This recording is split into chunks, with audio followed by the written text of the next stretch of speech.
Assalamualaikum warahmatullahi wabarakatuh. Alhamdulillahi rabbil alamin. Wassalatu wassalamu ala asyrafil anbiya'i wal mursalin wa ala alihi wa sahbihi ajma'in. Rabbi shrah li sadri wa yassir li amri wahlul 'uqdatam min lisani yafqahu qawli. Wala haula wala quwwata illa billahil 'aliyyil 'azim. Muslimin dan muslimat yang dirahmati Allah Subhanahu wa ta'ala. A'udzu billahi minasyaitonir rajim. Subhanalladzi asra bi 'abdihi lailan minal masjidil haram ilal masjidil aqsa alladzi barakna hawlahu linuriyahu min ayatina innahu huwas sami'ul basir. Sadaqallahul azim. Yang bermaksud Maha Suci Allah yang telah memperjalankan hamba-Nya di malam hari, yakni Muhammad sallallahu alaihi wasallam, daripada Masjidil Haram ke Masjidil Aqsa, daripada Mekah ke Palestin, jaraknya 3000 km, yang kami berkati sekelilingnya. Bumi Palestin, bumi yang banyak melahirkan para anbiya, supaya kami memperlihatkan kepadanya tanda-tanda kekuasaan kami, yakni Allah Subhanahu wa ta'ala mampu melakukan apa sahaja, bagaimana firman-Nya fa'alul lima yurid. Lalu Allah melakukan apa-apa yang Allah kehendaki. Tidak ada satu makhluk pun, tuan-tuan dan puan-puan sekalian, yang mampu menghalang atau menyekat kehendak Allah daripada berlaku.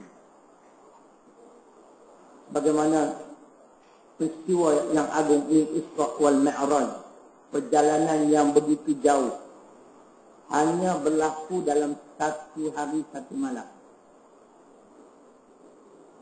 supaya kami memperlihatkan kepadanya tanda-tanda kekuasaan kami. Sesungguhnya Allah Subhanahu wa ta'ala itu Maha mendengar lagi kami. Inilah muslimat yang dirahmati Allah Subhanahu wa ta'ala. Pada malam ini kita banyak program, banyak acara. Malam pun sebahagian dah disebut oleh yang berhormat Datuk Muhammad Nizar, Datuk Seri Muhammad Nizar Jamaluddin, juga menyentuh tentang Isra wal Mi'raj. Malam ni giliran Datuk Seri Syahilum pula. Jadi tak apalah, dah dengar 2 kali. Mungkin huraian beliau dengan saya tak sama. Pada malam ni saya nak mengambil 2 buah hadis untuk kita bahaskan pengajaran yang terkandung di dalam kedua-dua hadis ini. Hadis yang pertama, hadis riwayat Imam Muslim. Dalam kitab Imam Muslim, hadis ini hadis ke-137. Kemudian akan disusuli dengan hadis ke-134. Jadi kedua-dua hadis yang bakal saya baca pada malam ini banyak pengataan.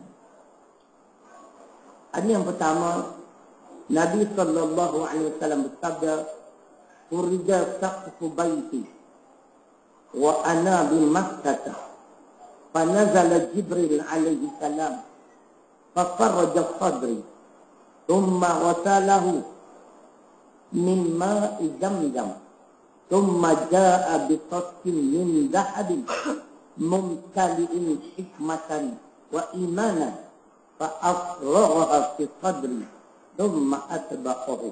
Hadis riwayat Imam Muslim ini hadis ke-137. Kitab Imam Muslim yang diterjemah dalam bahasa Melayu, hadis ini hadis ke-137. Yang bermaksud,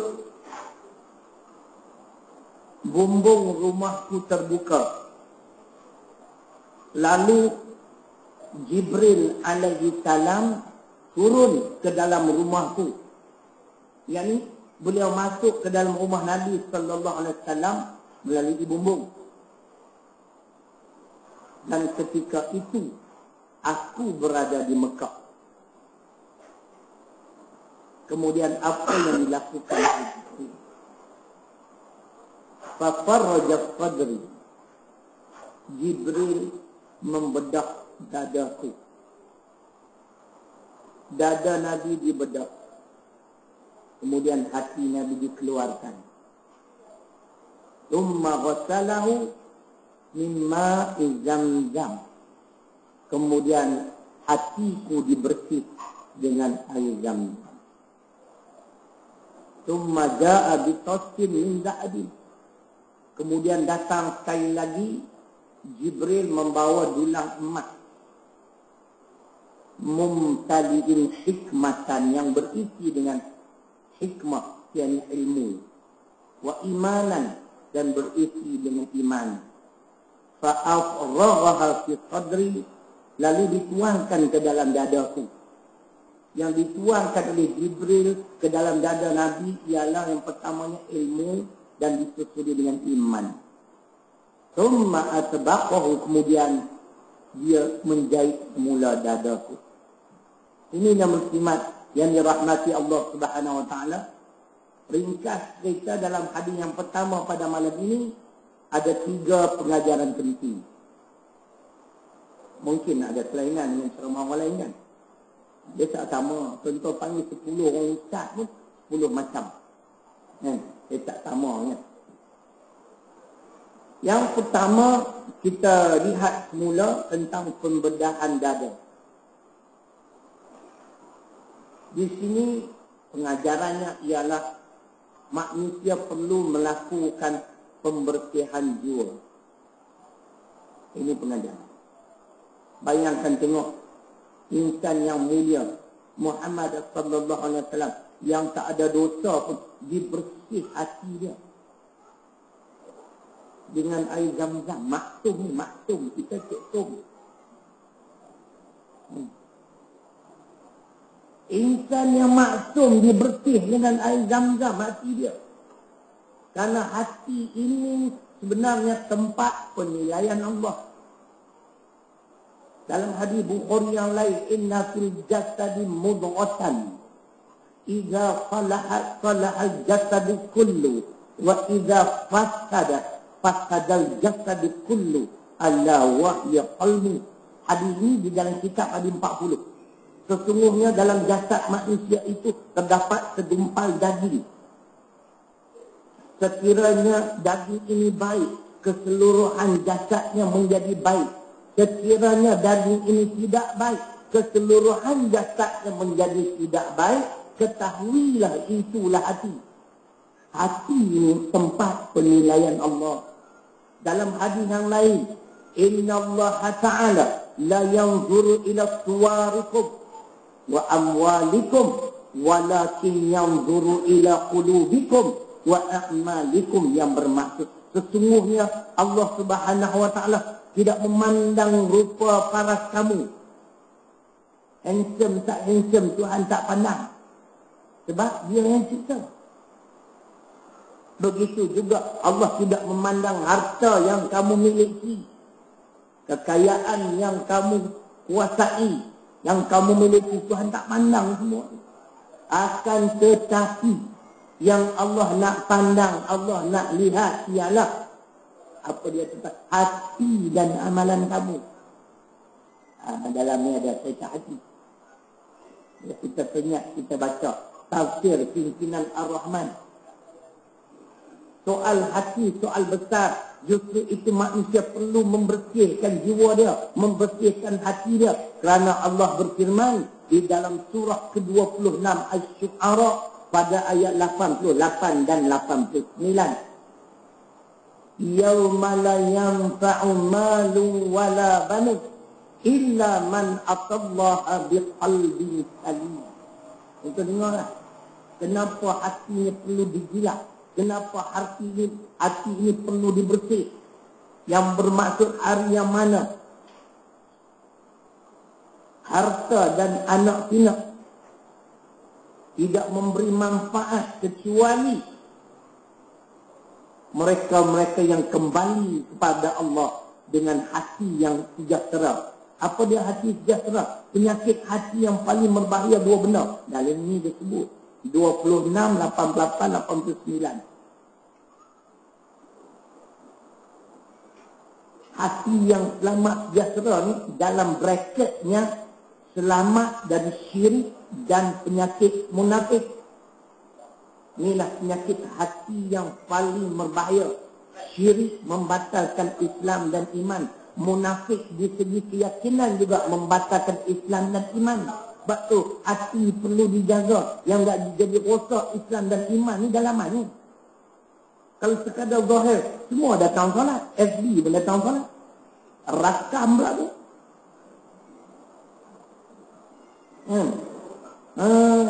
Kalau sekadar solat menzahirkan keislaman, semua orang boleh. Saya pun tuan-tuan boleh menilai. Hebat ustaz ni. Mana? Tapi soal hati. Ini penilaian dan penilikan Allah. Allah tahu siapa hati-hati yang rosak dengan sifat syirik ataupun munafik. Munafik di sini, munafik yang membatalkan Islam dan iman, disebut nifaq i'tiqadi. Munafik ni dia ada dua, nah. Nifaq amali, nifaq di segi amalan, dan nifaq i'tiqadi, nifaq di segi keyakinan. Abdullah bin Ubay, nifaq i'tiqadi. Rosak Islam dan imannya, kekal di dalam neraka. Sebab tu hati ni perlu dibersih.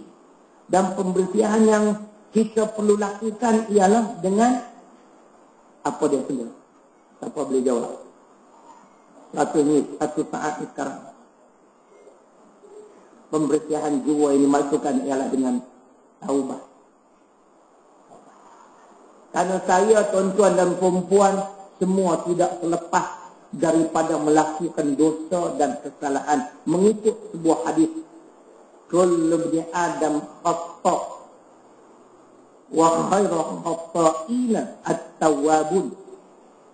Setiap anak Adam melakukan kesalahan.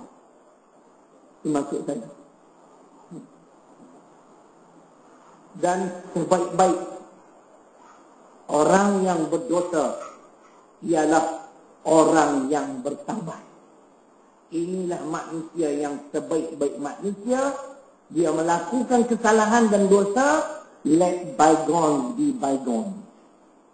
Yang lalu biar berlalu. We look ahead. Kita tengok yang ke hadapan, bukan yang ke belakang. Umar Al-Khattab pun dulu teruk juga. Masuk Islam, jadi seorang yang terbaik. 10 yang dijanji syurga. Nama tuan-tuan mana ada? Nama saya pun tak ada. Kita serupa. Kan? Taubatlah di antara proses pembersihan jiwa. Qad aflaha man zakkaha wa qad khaba man dassaha. Ayat 9 dan 10 surah Asy-Syams dalam juzuk amma. Sesungguhnya beruntunglah, berjayalah orang-orang yang membersihkan jiwa mereka. Sebaliknya celakalah yang mengotori jiwa mereka. Taubat ini di antara ayat-ayat Allah di dalam surah An-Nur, surah ke-24, di penghujung ayat ke-31. Malam ni tak ada orang lagi. Jadi tentu tak payah tengok sana, tengok sini. Firman Allah, wa tubu ilallahi jami'a ayyuhal mu'minun la'allakum tuflihun. Itu ayatnya. Dan bertaubatlah kamu semua, wahai orang-orang mukmin. Moga-moga kamu akan mendapat keuntungan ataupun kejayaan. Pembersihan jiwa yang dimaksudkan ialah dengan taubat. Dan taubat yang dituntut ini ialah taubat nasuha. Surah ke-66 At-Tahrim pada ayat yang ke-8. Ya ayyuhallazina amanu tubu ilallah taubatan nasuha. Wahai orang-orang yang beriman, bertaubatlah kamu atau kembalilah kamu kepada Allah dengan taubat nasuha. Apa dia taubat nasuha? Apa syarat-syarat taubat nasuha? Imam Nawawi rahimahullah menjelaskan, kalau dosa kita dengan Allah, syaratnya 3. Kalau dosa di antara kita sesama kita, 4. Dosa kita dengan Allah yang pertama ialah berhenti daripada melakukan dosa-dosa tersebut. Yang kedua, hendaklah menyesal. Yang ketiganya, berazam untuk tidak mengulangi lagi dosa dan kesalahan yang sama. Itu dosa di antara kita dengan Allah, taubat nasuha. Tetapi bila melibatkan sesama insan, ditambah dengan satu syarat lagi, yakni kita perlu memohon maaf kepada orang yang kita telah melakukan kesilapan atau kesalahan. Kalau kita mengambil barang dia, wajib dipulangkan semula barang dia. Itu taubat nasuha yang melibatkan sesama insan. Jadi nak ringkaskan cerita, pembersihan jiwa ialah melalui taubat nasuha. Kemudian Jibril datang sekali lagi dengan membawa bilah emas yang berisi dengan hikmah, ilmu dan iman. Jibril menuangkan ilmu dulu ke dalam dada Nabi, kemudian baru diikuti dengan iman. Di sini mengajar kita sebagaimana yang pernah disebut oleh Sayyidina Ali karamallahu wajhah. Ini kata-kata yang boleh dijadikan panduan dalam kehidupan. Man arada dunya fa alaihi bil ilmi wa man arada al akhirah fa alaihi bil ilmi wa man aradahuma ma'a fa alaihi bil ilmi. Barang siapa nak berjaya di dalam kehidupan dunia, dia perlu ada ilmu.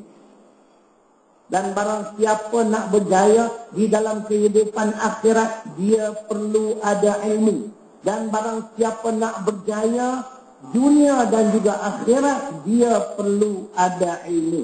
Sebab itu tuan-tuan dan puan-puan, Jibril memasukkan ilmu terlebih dahulu daripada iman.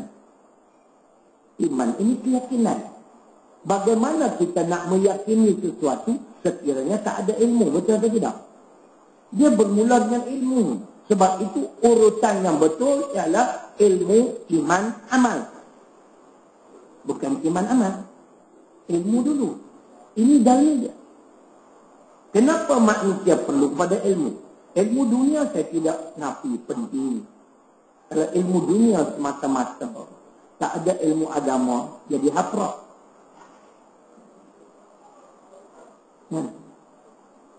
Kalau ilmu agama semata-mata dia kuasai ayat Quran, hadis, ilmu dunia pula tak ada, orang kelentong pula.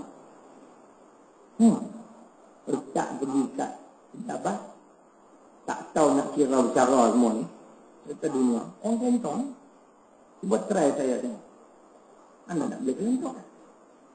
Dulu dia orang tak tahu kita pun bekas bank officer juga. Dia pergi satu bank, tak nak sebut lah. Dia cuba nak kelentong saya. Dia kata, cik jangan tekan macam tu. Saya ni belok bank semua at my fingertip, you know. Cakap Inggeris juga. Dia terpanjat, ustaz cakap Inggeris. Kalau sebentar lagi saya pergi jumpa branch manager, benda ni boleh. You kata tak boleh, tak lagi I pergi jadi boleh. I'm very sure. Ianya boleh. Jadi you janganlah, gunalah expression. Jangan semua, tak boleh. Oh tak boleh, tak boleh. Panggil pegawai dia, tak boleh. Okey. Saya pergi jumpa branch manager. Keluar-keluar, boleh. Maklumlah, Malaysia boleh. Lepas tu saya beritahu dekat pegawai bank tu, Yang tu aku beritahu kat hangpa tadi. Use your discretion, budi bicara. Bila kita liaise dengan klien ataupun customer, tak boleh semua. Kita pun pernah terlibat 16 tahun banking operation. Kita tahu bagaimana nak deal dengan customer.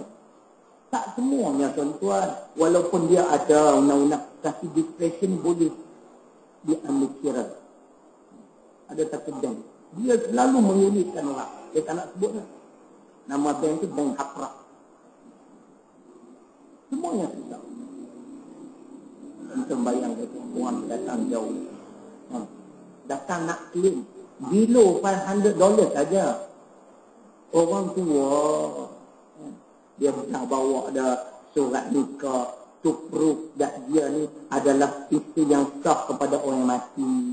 Bawa bukti dia, surat mati suami, below 500. Dia terus pergi buat statutory declaration.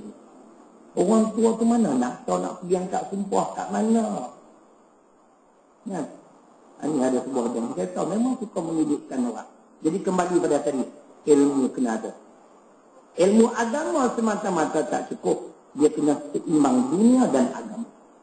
Kalau ilmu dunia hebat, agama tak ada, jadi macamnya ada. Dia tidak mempedulikan soal halal, haram, dosa, pahala. Mentang-mentang dia berkuasa, dia rasa nak buat apa dia buat.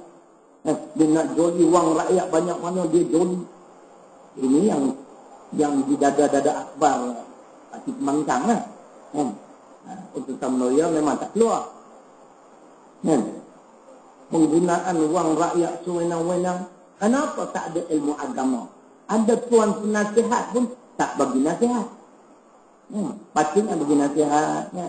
Datuk Seri, hukum Islam begini.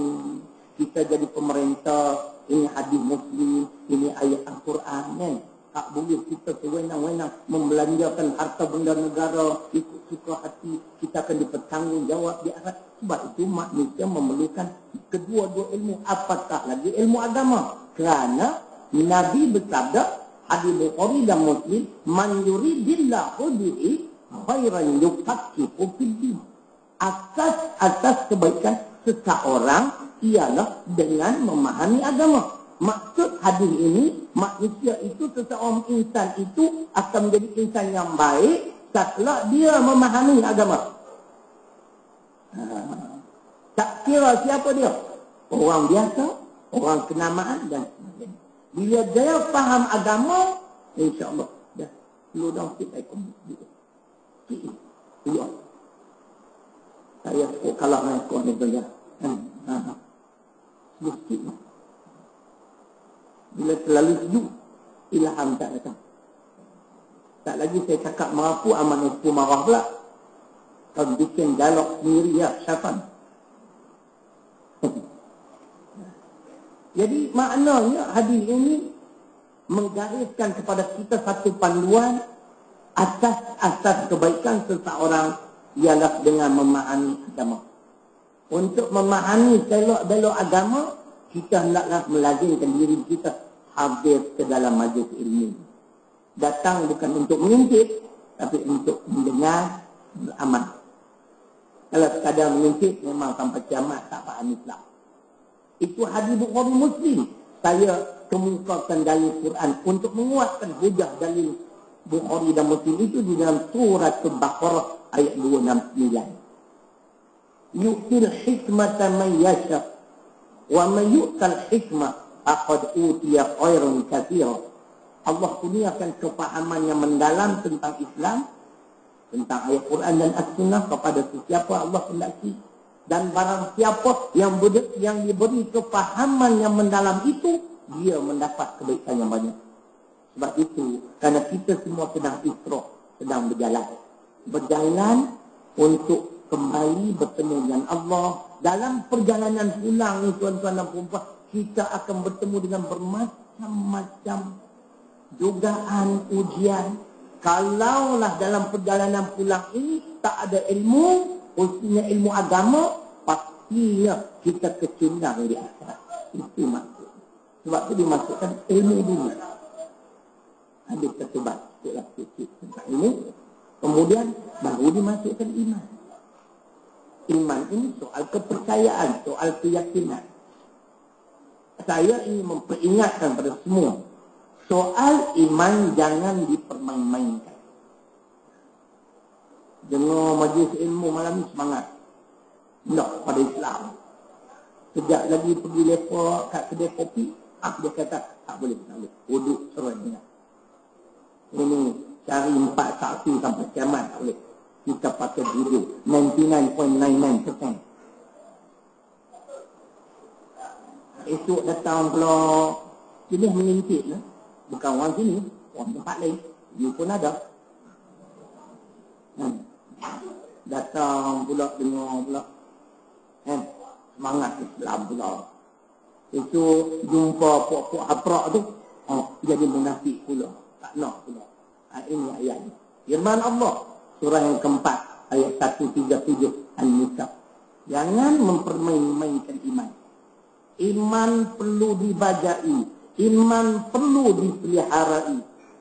Innal ladina amanu thumma kafaru thumma amanu thumma kafaru thumma zadu kufra lam yakunillahu liyaghfira lahum wala liyahdiyahum sabila.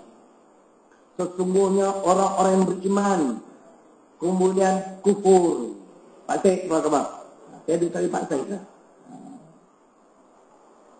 Pak Syed bukan FB. Nah, dia kat mana boleh sampai. Kemudian dia beriman. Kemudian kufur pula. Sekejap beriman, sekejap kufur. Sekejap beriman, sekejap kufur. Kalau tidak, Tuhan tak rakam ayat ni tuan-tuan. Sebab manusia jenis ni memang banyak ni. Kali kedua dia melakukan kekufuran. Kali ketiga, mazadu kufra. Allah tambahkan lagi kekufurannya. Bila dah kekufurannya bertambah-tambah, Allah menyatakan apa tuan-tuan? Lam yakunillahu liyaghfira lahum. Pertama, Allah tidak akan mengampunkan dosa-dosa orang yang mempermainkan keimanan mereka. Yang kedua, wala liyahdiyahum sabila, dan Allah tidak akan memberi petunjuk ke jalan yang lurus. Mereka ini akan hidup sepanjang hayat di dalam kesesatan. Tidak diampunkan dosa, tidak diberi petunjuk ke jalan yang lurus, makna sepanjang hidup di atas muka bumi ini dalam keadaan sesat. Tapi kadang-kadang puak-puak ni dia tak terima kenyataan ni. Mungkin kerana dia syok sendiri. Sebab ayat syok sendiri pada dalam Quran. Manusia yang mengatakan aku ni beriman, walhal di sisi Allah tidak. Ini adalah muslimat yang dirahmati Allah Subhanahu Wa Taala. Nak ringkaskan sebab ada 2 hadis nak baca. Jadi soal iman, soal penting. Iman perlu dipelihara. Bagaimana untuk menjaga iman? Banyak kaedah yang digariskan oleh para ulama. Cukuplah sekadar satu saja yang tersebut pada malam ini. Tidak lain tidak bukan dengan kita beramal dengan amal-amal saleh. Iman insya-Allah akan terpelihara. Amal saleh. Kita ulang sekali lagi. Apa dia amal saleh? Dalam Al-Quran amal saleh Allah berfirman, wa an a'mala salihan tardah.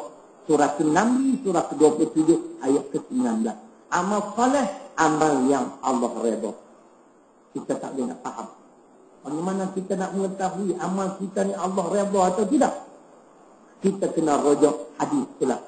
Hadis riwayat Imam Muslim. Man amila amalan laisa alaihi amruna fa huwa raddud. Barang siapa yang beramal dengan satu amalan yang tidak selaras sebagaimana yang aku ajar, maka amalan itu ditolak. Ini hadis pun tak boleh faham.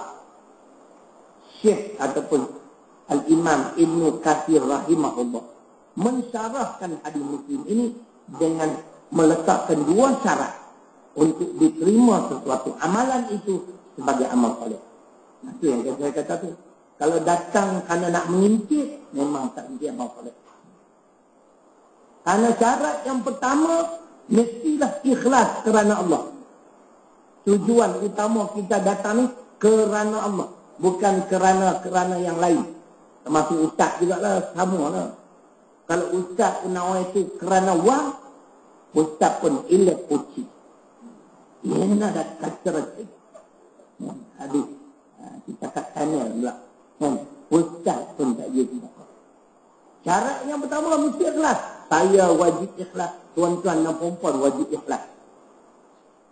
Bukan kerana datang duduk kat rumah pun tak ada kerja apa. Datang bila dengan cerai ni. Tambahnya mengintip lagi tak dapat apa. Itu pun tidak memadai. Syarat yang kedua. Amalan-amalan yang kita lakukan ini menepati syarat. Menepati syarat makna menepati tuntutan Al-Quran dan As-Sunnah. Apa yang kita buat macam malam ni, majlis ilmu memang jelas satu tuntutan agama, fardu ain. Lepas tu saya sebut tuan-tuan, kalau majlis ilmu ni sudah berlangsung, dan kalau kita dalam masjid tidak perlu lagi solat sunat tahiyat masjid, sebab itu solat sunat yang kita buat malam ini adalah wajib. Jadi wajib hendaklah didahulukan bersunat. Kalau nak buat juga boleh di belakang-belakang. Ada pelajar-pelajar Malaysia di Syria kata ketika dulu kena buat warak lah. Tok Syekh dah baca kitab, dia orang masuk pakai solat tahiyat masjid. Dia orang hadir bagi salam, Tok Syekh banyak dia orang. Jangan dia tunjuk warak sangat, Tok Syekh kata. Kamu naklah perlu membeza yang mana yang keutamaan. Majlis ini wajib. Terus duduk. Sebab itu Imam Al-Ghazali menyebut, sebelum kita nak duduk tu, dia sebut dalam kitab Ihya, sebutlah subhanallah walhamdulillah wa la ilaha illallah wallahu akbar. Berapa kali? 4 kali. Dia mengatakan sebagai ganti pada tahiyat masjid. Itu pandangan beliau. Dia hujah dia, apa hujahnya wallahu a'lam, itu kena tanya Imam Al-Ghazali. Nak buat pun tak kuat, tak nak buat pun boleh. Kalau nak buat juga boleh. Tak bukan. Itu cerita. Jadi makna iman ini, apa yang disebut, perlu dijaga. Dan cara untuk menjaga iman ialah melalui amal soleh. Jelas, amal soleh, ikhlas kerana Allah, dan menepati syarat. Menepati syarat maknanya menepati tuntutan Al-Quran dan As-Sunnah. Itu salah satu cara untuk memelihara iman. Cukup hadis yang pertama. Hadis ringkas cerita. Malam ni ada tahlil lagi. Lepas tu ada sikit nak tunjuk sikit. Boleh. Boleh. Yang terkini dia. Tapi mutmainnah. Tuan-tuan kita tengok. Dia tuan yang mana ni? Ya, saya rakam. Sebab tuan-tuan tak ada kesempatan nak pergi tengok sendiri bangunan tuan-tuan. Bukan bangunan saya. Kalau saya mati pun saya tak boleh buat apa dah. Nama saya tak ada dalam wasiat semua, tak ada. Sampai saya tak sign bagi pihak sekolah pun tak sign. Saya cukup jaga benda-benda tuan-tuan. Tak ada personal apa orang panggil apa? Apa dia? Interest. Personal interest. Kadang-kadang lupa dia sendiri. Adalah Melayu mudah lupa. Ada tahlil, ada nak tunjuk sikit tentang satu mutmainnah. Jadi kita nak ringkaskan. Kita jangan lupa lah macam biasa lah bentang sejadah. Tak banyak orang tuan-tuan nak. Alhamdulillah. Saya syukurlah pertolongan Allah di luar jangkaan. Bermula dengan zero cent. Projek tak RM1,000. Kini saya hanya memerlukan tak banyak. Lingkungan RM70,000 saja lagi. Dalam tempoh sebulan ini nak cari sebelum projek itu siap awal Ramadan. Mana lagi sebulan. Kalau malam ni tuan-tuan bagi RM70,000 selesai. Bulan depan saya tak datang untuk para. Dah dapat duit dah. Selamat. Tapi saya tetap akan datang juga. Sebab sini bila setiap kali datang ada makan.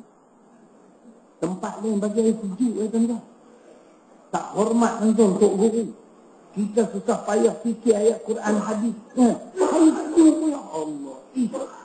Yang kalau saya 8 kali boleh dibagi. Muslimin dan muslimat dan dirahmati Allah Subhanahu wa taala. Hadis yang kedua, Setelah semuanya bersih, proses pembersihan jiwa ini, didatangkan buruk. Saya tak nak cerita macam mana rupa buruk itu tuan. Bagi ustaz lain cerita saya kurang mahal. Saya nak put satu hadis yang lain. Hadis ini penting. Karena hadis ini juga mengajar 3 perkara. Ada apa-apa nak beritahu? Ya? Ada apa-apa nak beritahu? Tak pernah duduk depan, malam ni duduk depan. Yang aku heran ni. Risau juga aku ada apa-apa kecemasan juga. Ni lagi seorang datang.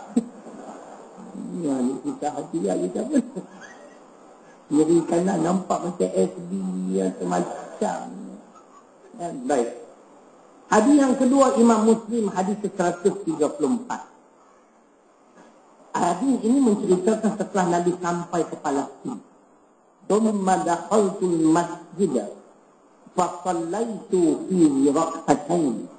Thumma kharajtu fa ja'ani Jibril alaihi salam bi ina'in min khamrin wa ina'in min laban. Fakhtartul laban. Faqala Jibril alaihi salam ikhtartal fitra. Hadis riwayat Imam Muslim. Yang bermaksud, yakni kemudian aku dah sampai ke bumi Palestin. Kemudian aku masuk ke dalam Masjidil Aqsa. Lalu aku semayang 2 rakaat. Sunnah Nabi masuk masjid, tahiyat masjid 2 rakaat. Ada pengajaran. Dan kenapa kita perlu solat? Akan saya jelaskan secara ringkas. Kemudian aku keluar daripada masjid. Dan Jibril sekali lagi datang padaku dengan membawa 2 bekasan. Satu berisi dengan arak, satu berisi dengan susu. Lalu aku pilih susu. Jibril menyatakan kepadaku, pilihanmu adalah pilihan yang tepat. Yang mustahil. Kita nak urai sikit. Baik. Setelah perjalanan yang hampir 3,000 kilometer. Walaupun naik burak, bagaimana burak, wallahu a'lam. Kali melangkah jauh mata mandang, begitu pantas. Tapi pengajarannya, bila Nabi sampai tuan-tuan, turun pada burak, masuk dalam masjid, solat 2 rakaat. Di sini mengajar kita. Kalau journey kita, perjalanan kita jauh, sejauh mana sekalipun, kalau dah nampak masjid itu, berhentilah dulu solat. Ini pengajaran.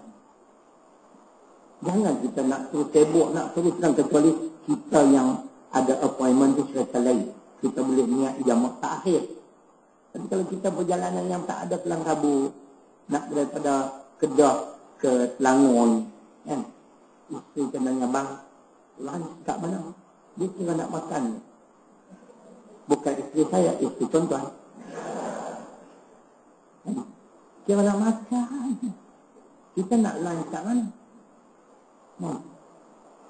Lazimnya kalau orang utara tu dia berhenti punya Perak, Bukit Gantang, tentu punya Perak ataupun Tapak. Kalau saya pilih time yang kita boleh solat jamak dan kotor. Tapi kita makan banyak menabur. Utamakan solat. Tengok Nabi 3,000 kilometer tuan-tuan. Sampai masuk dalam masjid, solat 2 rakaat. Kadang-kadang kita tertanya-tanya, kenapa kita perlu solat? Jadi saya nak jawab dengan 5 jawapan cukup. Jawapannya banyak. Pertamanya, solat itu di dalam surah Toha, surah ke-20 pada ayat ke-14. Jawapan kenapa kita perlu solat. Wa aqimus solat li zikri. Dan dirikanlah solat untuk mengingati aku. Orang yang solat, orang yang senantiasa ingat kepada Allah. Apa kelebihan kita mengingati Allah? Jawapannya di dalam surah Al-Baqarah ayat 152. Tuan-tuan yang memiliki tafsir Arab Saudi, ditafsir di sana, fazkuruni azkurukum. Maka ingatlah kamu kepadaku, nescaya aku akan mengingatimu. Orang yang solat, orang yang ingat akan Allah. Kita ingat akan Allah, Allah akan ingat akan kita. Apa maksud Allah ingat akan kita? Dalam tafsir Arab Saudi Al-Baqarah 152 ini ditafsirkan seperti berikut, yakni Allah akan melimpahkan rahmat dan keampunannya kepada hamba-hamba yang senantiasa ingat akan dia. Sebab tu kita kena solat. Latihkan diri tuan-tuan. Dia pakaian kita senantiasa bersih. Dan kalau boleh senantiasa berwudu. Tuan-tuan jangan tanya lah, ustaz buat kenapa? Nanti ustaz jawab kata riak pula. Semua tak kenal. Kita buat lah tu. Sebab tu kita bagi tahu. Kita dah amal lama dah. Senantiasa berwudu. Senantiasa berpakaian yang bersih.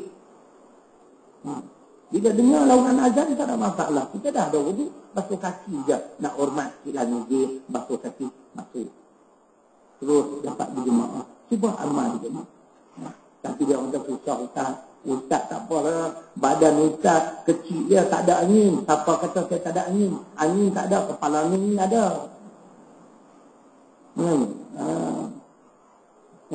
Biasakan jangan makan benda-benda berangin, insyaAllah. Kita bangsa cukup selesa, tuan-tuan, bila kita berwudu. Boleh baca Quran dalam kita. Sebab itu kita kena salat. Yang pertama. Untuk mendapat rahmat dan keampunan Allah, salah satu usaha kita dengan senantiasa mengingati Allah melalui ibadah salat. Yang kedua, kenapa kita perlu salat? Karena bainal abdi wal kufri tarkus salat. Ada muslim. Tanda-tanda hamba yang kufur ialah orang yang tidak salat. Orang yang tak salat ini kufur. Orang yang tak salat, Allah firman dalam surah Al-Muddathir ayat 42-43, surah ke-34, tempat tinggal mereka kelak ialah neraka saqar kerana meninggalkan salat. Ma salakakum fi saqar qalu lam nakum minal musallin.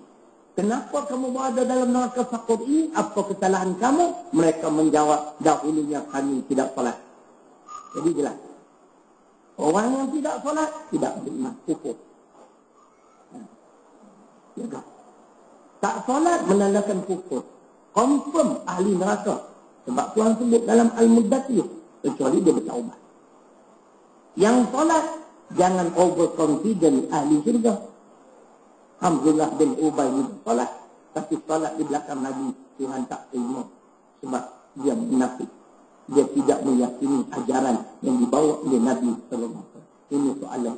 Jadi jangan overconfident, mentang-mentang kita salat, kita ahli syurga. Yang ketiga, kenapa kita perlu salat?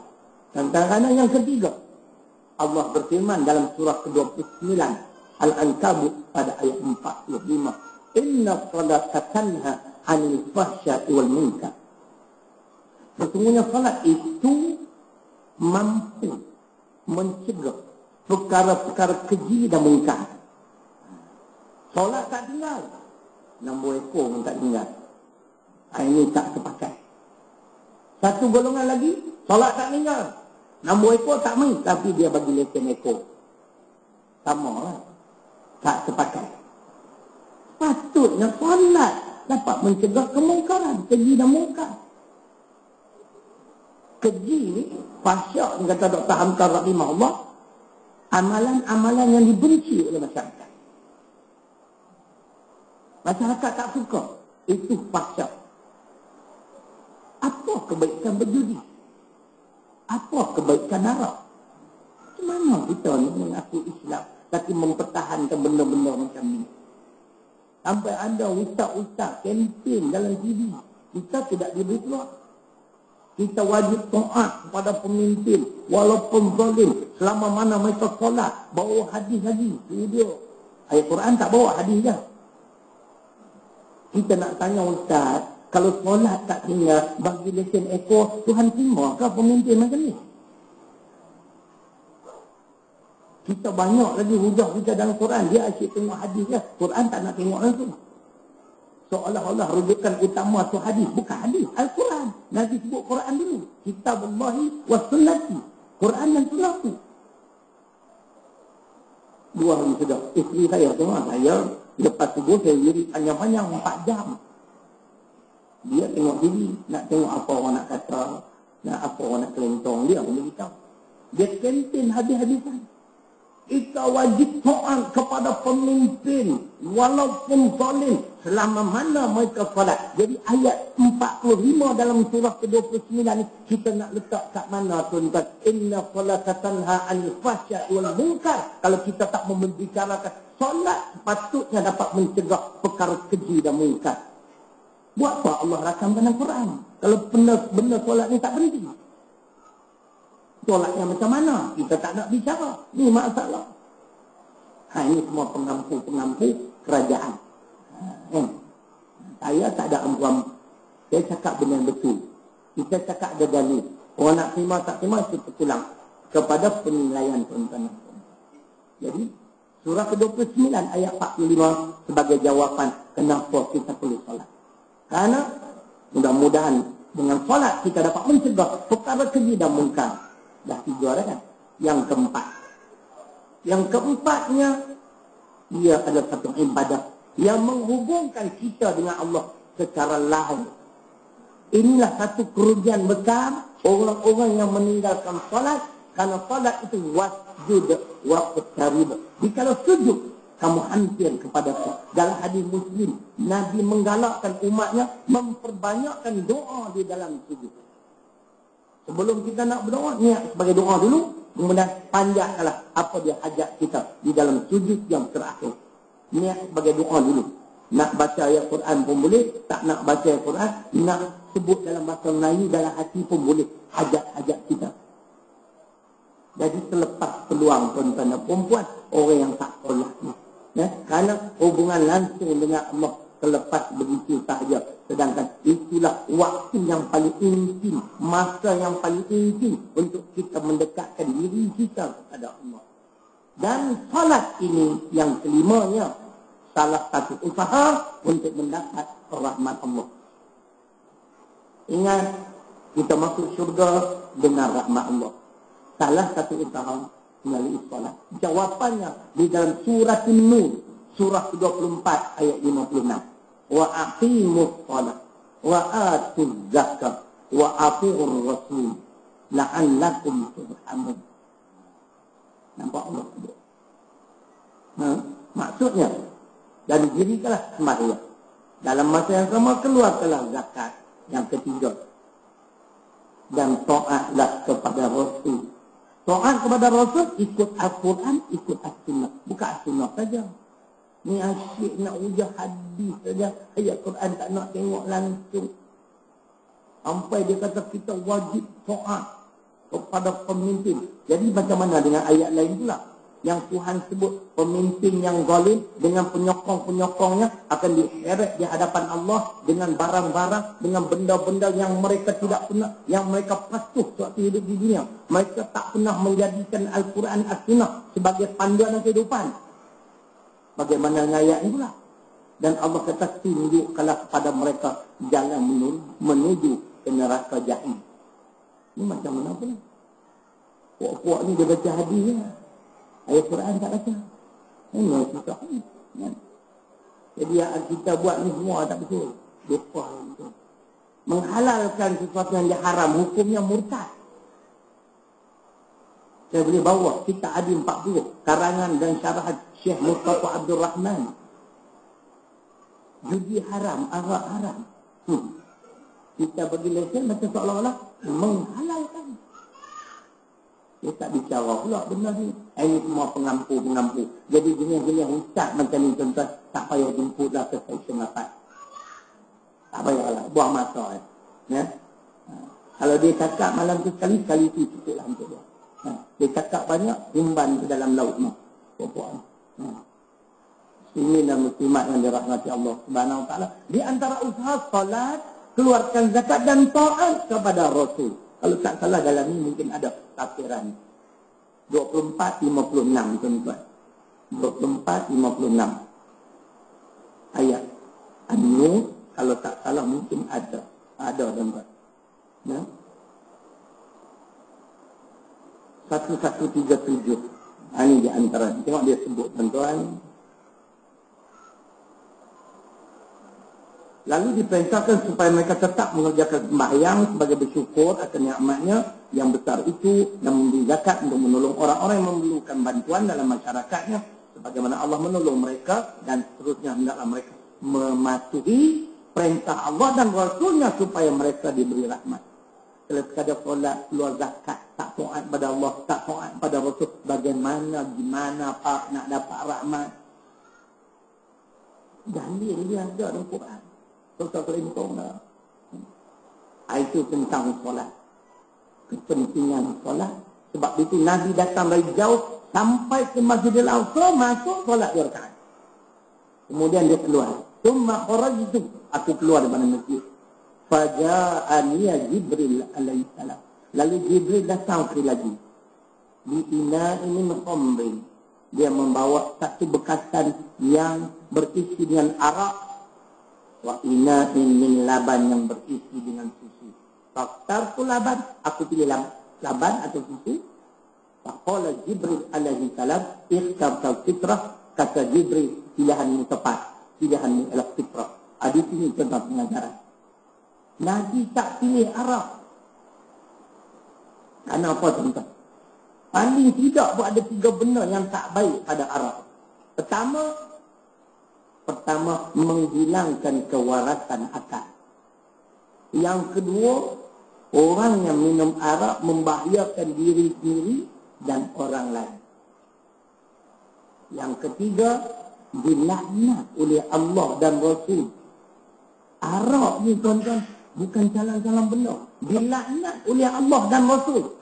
9 golongan yang dilaknat yang terlibat dengan arak. Bermula daripada yang kutip buah tu, yang proses sampai yang keluar lesen arak sekali lah. Tuan-tuan tak bimbang kalau dilaknat oleh Allah. Apa makna laknat? Apa makna laknat? Al-Baqarah 88 untuk menjawab. Apa makna laknat? Tuan-tuan dengar. Al-Baqarah 88. Laknat. Dilaknat oleh Allah, akibatnya mereka sentiasa ditimpa bala bencana dan tidak menemui selamat di sepanjang sejarahnya. Orang yang dilaknat, orang yang bakal ditimpa bala bencana, hidup tak selamat. Tak imbang ke dilaknat oleh Allah? Nampak macam relax. Sampai 99 tahun nak tusan agreement tu. Makan hasil arak. Keburukan arak 3 tadi. Tak ada faedah apa kalau kita boleh bagi penjelasan kepada non-Muslim. Saya yakin mereka takkan minum arak. Tengok bau-bau ni. Sebulan yang lalu. Tapi kes ni memang cepat tuan-tuan. Dibereskan oleh polis. Dia mabuk. Orang India ni. Bila dia mabuk, dia rogol kat orang di bawah tahun. Dalam toilet. Lepas tu dia kena tangkap. Penjara 15 tahun. Menangis dia. Dia minta ampun. Minta ampun lah. Minta maaf juga. Saya mabuk. Saya banyak menyesal. Dia kata apa nak minta? Bila Islam kata tak boleh, tak boleh. Nabi tak pilih arak. Jangan bagi alasan lah. Esok kalau tak ada arak, kita punya pendapatan negara akan berkurangan. Ini otak sekular. Ini otak sekular. Otak Islam. Wa allaw istaqamu ala tariqah la asqainahum ma'an ghadaqah. Itu otak Islam yang diajar oleh Allah dan Rasul. Selama mana kita berpegang teguh dengan ajaran Islam, Allah menjanjikan pada ayat ke-16 surah Al-Jin surah ke-72 yang saya baca sebentar tadi, rezeki kita melimpah ruah. Bagi alasan hapus judi, hapus arak, kita tak dapat apa. Allah. Ini otak sekular. Ada tuan penasihat yang tak guna. Esok kita lelong dulu tuan penasihat 25%. Tuan-tuan ni otak masyarakat. Nabi tak pilih arak. Ya ayyuhalladzina amanu innamal khamru wal maisir wal ansab wal azlam rijzun min amali syaitan fajtanibuh la'allakum tuflihun. Surah 5 Al-Ma'idah ayat 90. Ada 4 benda yang Allah suruh kita jauhi. Pertamanya arak, judi. Sembah berhala, penuh nasib. Horoskop dia datuk. Jangan. Syirik semua tu. Minggu ini tak cari long bintang sekian-sekian akan dapat sekian-sekian. Tunggu, tak dapat apa. Percaya kepada horoskop. Itu semua syiriknya tempat. Termasuk Arab. Tengok Umar Al-Khattab. Bila turun ayat ni tuan-tuan. Pengharaman Arab. Dia kan ada banyak Arab di rumah dia. Dia tuang tu semua. Kod-kod nak simpan satu tempayan untuk lastik lah. Kan? Untuk lastik. Tak ada apa. Ini iman. Kita bagi macam-macam. Yang ustaz yang belum kempen untuk mempertahankan pemimpin yang zalim, tak pernah pun nak sebut Arab tu haram. Mana sebut begini? Pernah dengar datuk-datuk mufti semua bicara. Haram Arab, judi haram, wajib kita kena tutup. Berhentikan semua benda ni. Pendapatan kita cara lain banyak lagi. Allah tahulah sikit. Pernah dia cakap? Tak cakap. Sebab tu jangan terpengaruh lah. Nak pala satu hari kita ada TV sendiri, insyaAllah. Cari long keluar setiap hari. Kita cakap Islam. Kita cakap Al-Quran. Wajarlah kita cakap betul ke tidak? Ini berat sebelah dia ada cakap. Perempuan dia kata menyampah yang saya tak nak tengok. Saya wirid lagi bagus. Apa wirid saya 4 jam. Sambung tidur. Lepas subuh, 6 sampai 10. Selesai masalah. Tak payah tengok TV 3 situ. Cari ustaz-ustaz dunia tu. Nabi tak pilih arak. Arak ni benda yang tidak baik. Al-Ma'idah ayat 90. Peminum arak 40 kali jembatan mengikut Nabi. Umar Al-Khattab 80. Boleh. Kerana dia adalah sahabat Nabi. Itu tentang arak. Keburukan arak. Tak ada faedah apa. Memburukkan dan merosakkan akal fikiran yang siuman. Buat apa? Akhirnya Nabi pilih laban ataupun susu. Apa dia susu? Fitrah. Fitrah ni suci. Lambang kesucian. Susu tu bersih. Minum tu sudah haidut.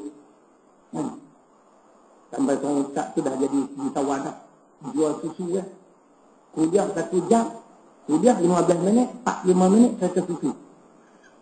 Ni pun satu stroy. Cerita susu lain tadi je lah. Yang orang banyak komplain ni. Banyak nak promosi barang dia. Susu kambing, sunnah Nabi. Banyak khasiat.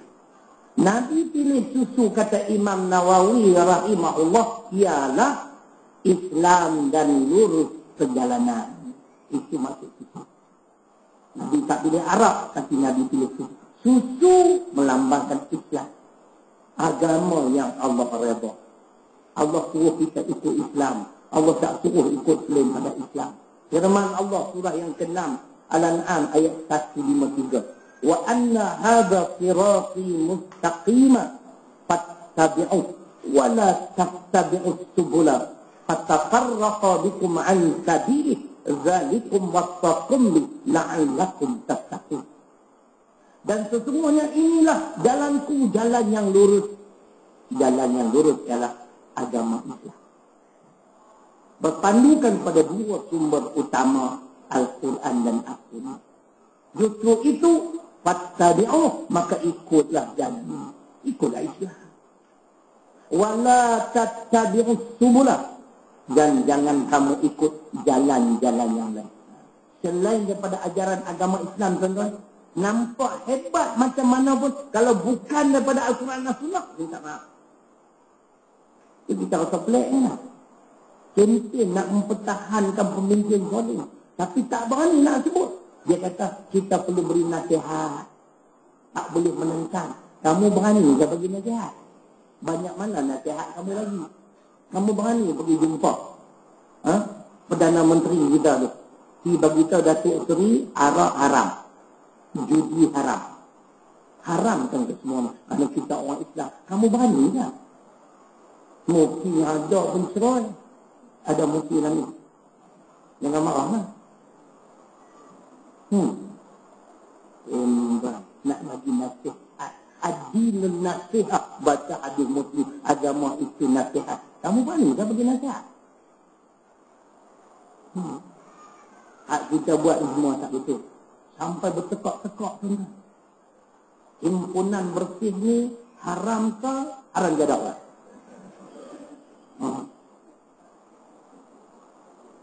Haram. Kau buat ni lah. Haram.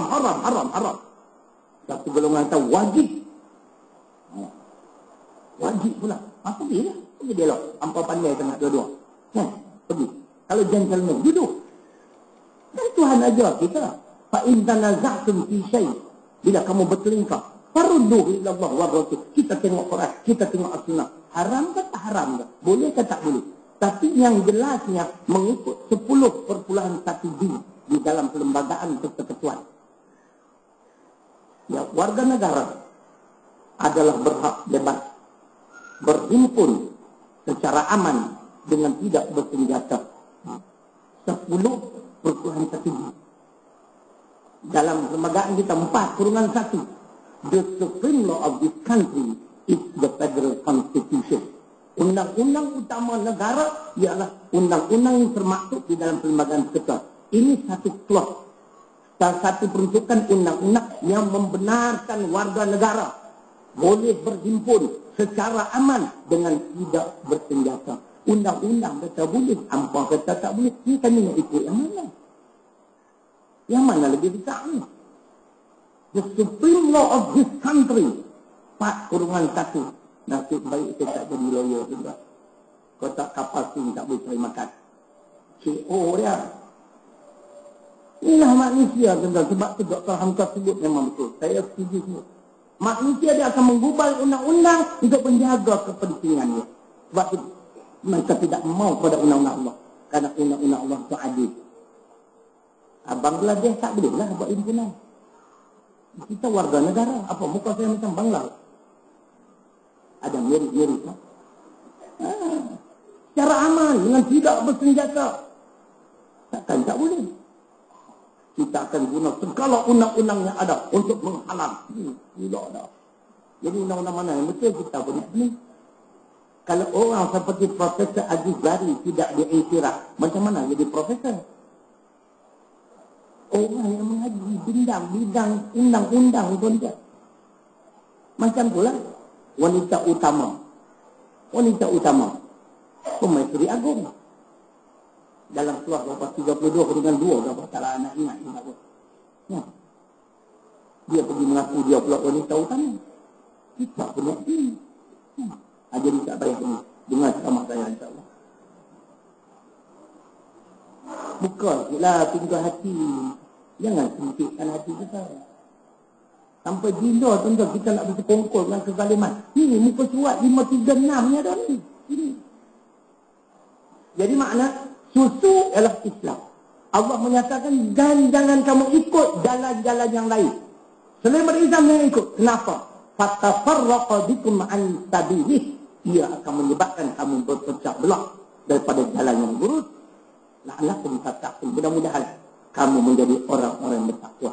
Alhamdulillah, Nabi pilih susu Islam dan lurus perjalanan. Kata Imam Nawawi rahimahullah, justru itu kita dah Islam. Mari kita tetap istiqamah dengan agama Islam, menjadikan Al-Quran dan As-Sunnah sebagai panduan di dalam kehidupan. Jadi cukuplah kita nak tengok sikit lagi tentang kasus mutmainah. InsyaAllah tuan-tuan, seperti biasalah, nak cari tak banyak lagi 70,000 insyaAllah.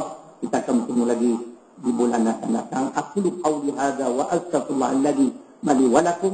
Assalamualaikum warahmatullahi wabarakatuh.